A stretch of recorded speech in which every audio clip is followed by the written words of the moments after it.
ఎవరెన్ని ప్రయత్నాలు చేసినా మంచి పని చేయాలనుకున్నప్పుడు ఒక సంకల్పంతో ముందుకు వెళ్ళాలనుకున్నప్పుడు కొన్ని ఒడిదుడుకులు వస్తాయి.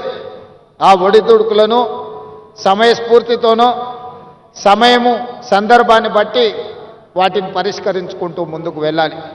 ఈనాడు ఒక నూతన సంస్థని రాష్ట్ర ప్రభుత్వం ప్రారంభించింది. చాలామంది చాలా ఆరోపణలు చేసింది. కానీ నేను ఒక మాట చెప్పదలుచుకున్నా. కోవిడ్ తర్వాత పర్యావరణంలో చాలా మార్పులు వచ్చినాయి. క్లైమేట్ చేంజెస్ అంటే ఊహించని లేనంత వాతావరణంలో మార్పులు వచ్చినాయి. ఈ హైదరాబాద్ నగరమే కాదు, ఈ దేశంలో మనం ఏర్పాటు చేసుకున్న వ్యవస్థలు, మనం నిర్మించుకున్న రోడ్లు కావచ్చు, డ్రైనేజ్ కావచ్చు, ఇతర పరిస్థితులు, ఇతర ఏర్పాట్లన్నీ కూడా రోజుకు 2 సెంటీమీటర్ల వర్షం కురిస్తే సరిపోయే విధంగా మనం ఇన్ఫ్రాస్ట్రక్చర్ ఏర్పాటు చేసుకున్నాం.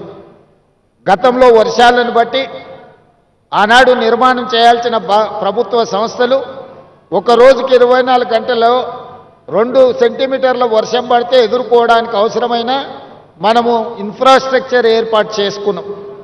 కానీ ఈ మధ్యకాలంలో మీరు అందరు చూస్తున్నారు, 2 సెంటీమీటర్లు రోజు కాదు, గంటలో లేదా 2 గంటల్లో 40 సెంటీమీటర్ల వర్షం కురిసే పరిస్థితులు ఈరోజు వాతావరణంలో మార్పు వచ్చినాయి. కోవిడ్ తర్వాత విపరీతమైన మార్పులు వచ్చినాయి. పర్యావరణ మార్పులు వచ్చినాయి. వాతావరణ కాలుష్యంలో మార్పులు వచ్చినాయి. ఈరోజు ఎక్కడ చూసినా వర్షాలు ఉపద్రవం.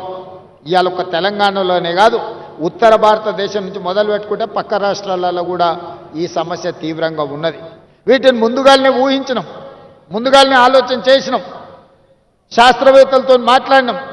ఒక మంచి ఆలోచన చేసి ఈ నగరాన్ని కాపాడుకోవాలంటే ఈ అత్యధికంగా కుంభవృష్టి, క్లౌడ్ బస్ట్ అని ఇంగ్లీష్ అంటున్నారు, తెలుగులో కుంభవృష్టి. ఒకప్పుడు కుంభవృష్టి వస్తే దివిసీమ ఉప్పెన లాంటి తుఫాన్లు వస్తే ఎంతోమంది కొట్టుకుపోయారు. మన కళ్ళ ముందే హృదయ విదారకమైన పరిస్థితులు మనం చూసినాం. 1908లో ఆనాడు వచ్చిన వర్షానికి హైదరాబాద్ నగరంలో వేలాది మంది చచ్చిపోయారు. ఆనాటి ప్రభు, నిజాం ప్రభు అది చూసి ఆయన అసలు అంటే ఆ బాధను భరించలేక అప్పటికప్పుడు ఆలోచన చేసి ప్రపంచ స్థాయిలో సాంకేతిక నిపుణులను రప్పించి మోక్షగుండం విశ్వేశ్వరయ్యకు ఒక బాధ్యత అప్పచెప్పాడు. నా నగరంలో మళ్ళీ ఎప్పుడు వరదలు రావద్దు, నా నగర ప్రజల్ని కాపాడుకోవడానికి నేనేం చేయాలంటే ఆనాడు మోక్షగుండం విశ్వేశ్వరయ్య ఇచ్చిన ప్రణాళికనే ఈ మూసీ నది పరివాహక ప్రాంతం యొక్క అభివృద్ధి. పైన కట్టిన హిమాయత్ సాగర్, ఉస్మాన్ సాగర్, మచ్కుంద, వికారాబాద్ అడవుల్లో నుంచి మొదలైన మూసీ నది, రంగారెడ్డి జిల్లాలో మొదలైన ఈసా నది, ఈ 2 కలిసి హైదరాబాదు నగరంలోకి వచ్చినప్పుడు మూసీ నదిగా మారుతున్నది. ఒకప్పుడు ఈ మూసీ నది నీటి ప్రవాహంతో కలకలలాడేది. కానీ కాలక్రమేణా ఈరోజు మురికి కూపంగా మారింది. మూసీ అంటేనే మురికికి ప్రత్యయ పదంగా మారిపోయింది.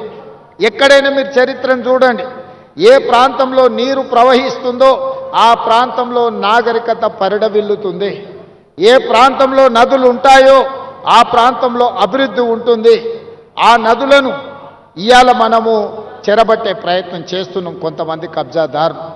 ఇవాళ అందుకే ఈ హైదరాబాదు నగరంలో ఉన్న నాలాల కబ్జాలను వదిలిస్తామని, చెరువులను విడిపిస్తామని, చెరువులను చెరబడితే తాట తీస్తామని చెప్పి తెలంగాణ రాష్ట్ర ప్రభుత్వం నిర్ణయం తీసుకున్నది.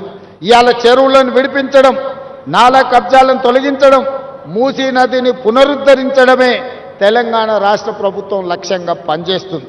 మిత్రులు కాలేరు వెంకటేష్ గారు ఒక మంచి ఆలోచన ముందుకు వచ్చాడు. రాజకీయాలకు అతీతంగా అభివృద్ధి కార్యక్రమంలో భాగస్వామి కావడానికి ఈరోజు ప్రతిపాదనలు తెచ్చాడు. ఎస్, తప్పకుండా మిగతా శాసనసభ్యులు కూడా నేను విజ్ఞప్తి చేస్తున్న, హైదరాబాద్ నగరంలో ఉన్న శాసనసభ్యులు, మీ నియోజకవర్గాలలో మూసీ నది పరివాహక ప్రాంతం ఎంతుందో ఆ బఫర్ జోన్లో కానీ మూసీ నదిలో కానీ పేదలు, అత్యంత నిరుపేదలు, తండాలలో, గూడాలలో, మారుమూల పల్లెల్లో ఉన్న పేదలు ఈరోజు హైదరాబాద్కు వలస బతకడానికి వచ్చారు. జీవనాధారం కోసం వచ్చారు. ఎక్కడ దిక్కులేక, ఎక్కడ నివాసము స్థలం దొరక్క ఈరోజు మూసీ నది ప్రాంతంలో చిన్న చిన్న గుడిసెలు వేసుకొని బతుకుతారు. వాళ్ళ పేదరికం నాకు తెలియదా? కొంతమందికి పేదరికం అంటే ఎగ్జిబిషన్ అయి ఉండొచ్చు. బెంచ్ కార్లు వేసుకొని పేదరికం చూడాలంటే ఊర్లోకి పోయి ఓహో పేదరికం ఇట్లుంటుందా అని ఎక్స్కర్షన్ లాగా పోయేటోళ్ళు ఉండొచ్చు. గుంటూరులో చదువుకున్న వాళ్ళు, గుడివాడలో చదువుకున్న వాళ్ళు, లేకపోతే అమెరికాలో చదువుకున్న వాళ్ళకు. నాకు అట్లా కాదు.